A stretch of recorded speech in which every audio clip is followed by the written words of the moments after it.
안녕하세요, 싱터뷰입니다. 우리가 인생을 정말 치열하게 살다가 보면 어느새 시간이 훌쩍 지나가 있는 것을 보게 됩니다. 일이나 공부에 푹 빠져 정신없이 집중하다 보면 때로는 식사 시간도 거르고 또는 밤이 늦은 것도 잊은 채 일을 하거나 공부할 때가 있습니다.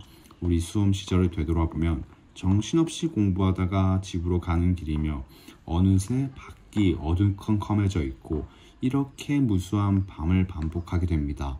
또 군대에서 배수로 작업을 하게 되면 생각 없이 땅을 파고 또 파고 또 파고 쉴 새 없이 파다 보면 어느새 하루가 금방 지나가 버릴 때도 있습니다. 직장인으로서 바쁜 하루를 보내고 야근을 할 때면 날이 밝을 때 퇴근한 것이 언제인가 고민하게끔 만들 때도 있습니다.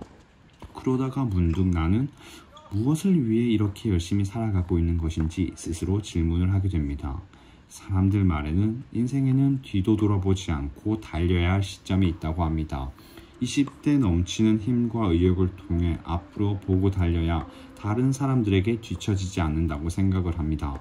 저 또한 비슷한 이야기를 듣고 자랐습니다. 특히 해병대 장교를 전역할 시점 세상 무서울 것이 없었고 모든 것을 다 할 수 있을 것만 같았던 저는 종종 그런 생각을 가졌습니다.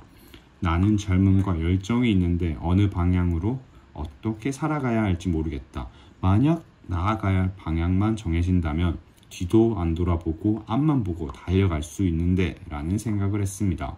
그리고 싱가포르 행이 확정이 되고 MBA를 이수하게 되며 영어 공부, 전공 공부 등 광활한 대지를 달리는 말처럼 뒤도 돌아보지 않고 달리게 되었습니다. 그러던 중 어느 시점에 내가 왜 공부를 하는 것인지, 무엇 때문에 이렇게 열심히 사는 것인지 의문을 가지게 되었습니다. 이렇게 열심히 살아서 나에게 남는 것은 무엇인가?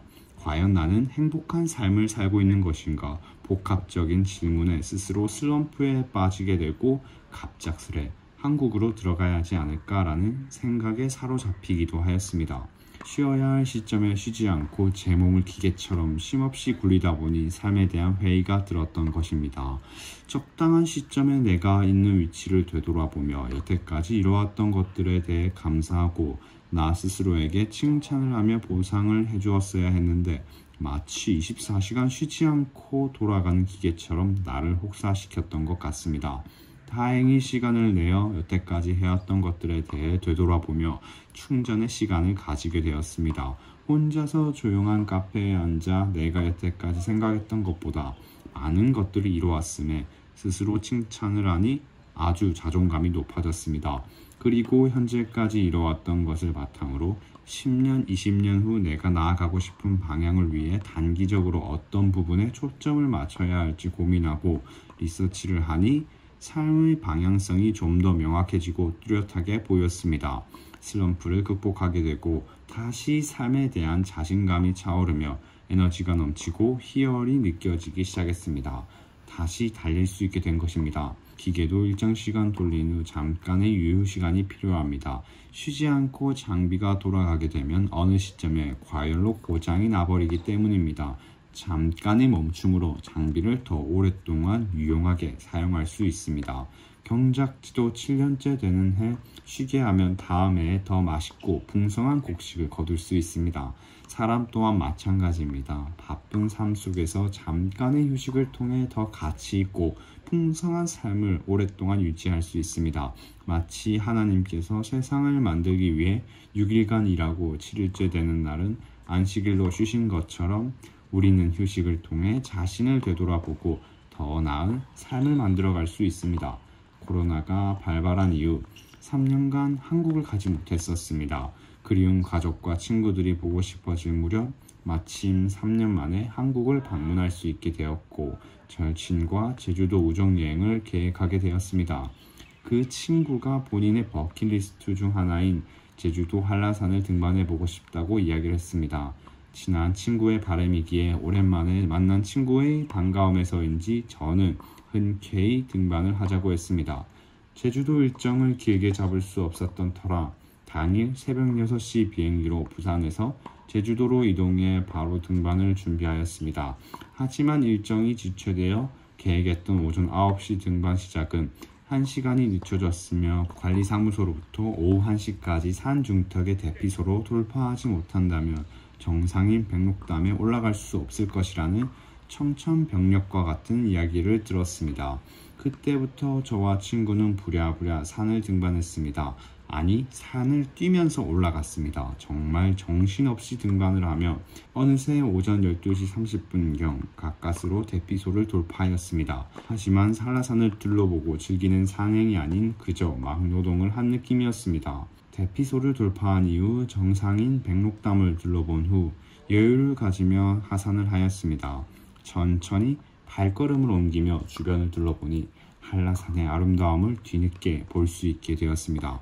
구름으로 뒤덮인 맑은 하늘과 그 아래 구렁이처럼 휘감긴 산 능선들, 지저귀는 새들과 어우러진 알록달록한 꽃들, 골짜기에서부터 부서지는 폭포수와 수정처럼 맑은 개울물, 그리고 한 움큼 들이키면 마음까지 정화되는 맑은 공기까지 정신없이 등산할 땐 눈에 들어오지 못했으나 한라산이 얼마나 아름다운 곳인지 되었습니다. 한 걸음의 속도 조절이 있었지만 정말 많은 것들이 달라 보였습니다. 우리 삶도 같은 맥락에서 단지 속도만 조금 늦춘다면 우리가 바쁜 발걸음으로 보지 못한 것들이 눈에 들어오게 됩니다.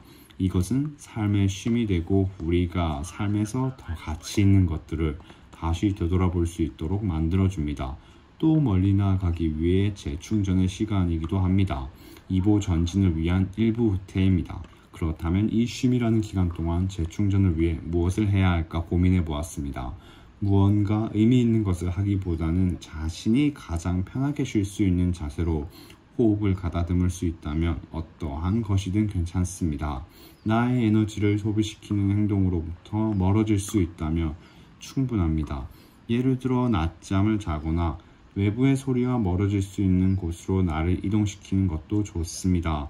눈을 감고 감사한 일들을 하나씩 찾아보는 것입니다. 그리고 내가 좋아하는 취미를 위한 시간을 확보해주며 한껏 편안해진 기분을 온종일 유지해줍니다. 나아가 나의 자존감을 높이기 위해 스스로를 칭찬해 줄 수 있다면 더욱 좋습니다. 여태까지 수고한 나에게 감사의 마음을 표하며 맛있는 음식으로 배를 채우고 소소하지만 부담이 되지 않는 선물을 나에게 주는 것도 좋습니다. 저는 주로 홀로 국립공원을 걷습니다. 아침 일찍 일어나 2시간 거리의 공원을 걸으며 우거진 나무 틈 사이로 쏟아지는 아침 햇살을 즐깁니다. 문득 맑은 공기들 사이로 달리고 싶어지면 한껏 달려보기도 합니다. 이른 아침 도파민으로 기분이 정말 좋아집니다. 그리고 따뜻한 물로 샤워를 하고 낮잠을 잔다면 그 어느 때보다 기분이 좋아지게 됩니다. 주중에 쌓였던 피로가 자연스레 풀리게 됩니다. 이렇게 다른 한 주가 기대되며 삶에 대한 감사가 절로 나오게 됩니다. 오늘은 일상에서의 여유에 대한 생각을 해보았습니다. 여러분들은 바쁜 삶 가운데 어떻게 쉼을 가지고 있는지 궁금해집니다. 오늘 영상은 여기까지. 그럼 다음 영상에서 뵙겠습니다. 안녕.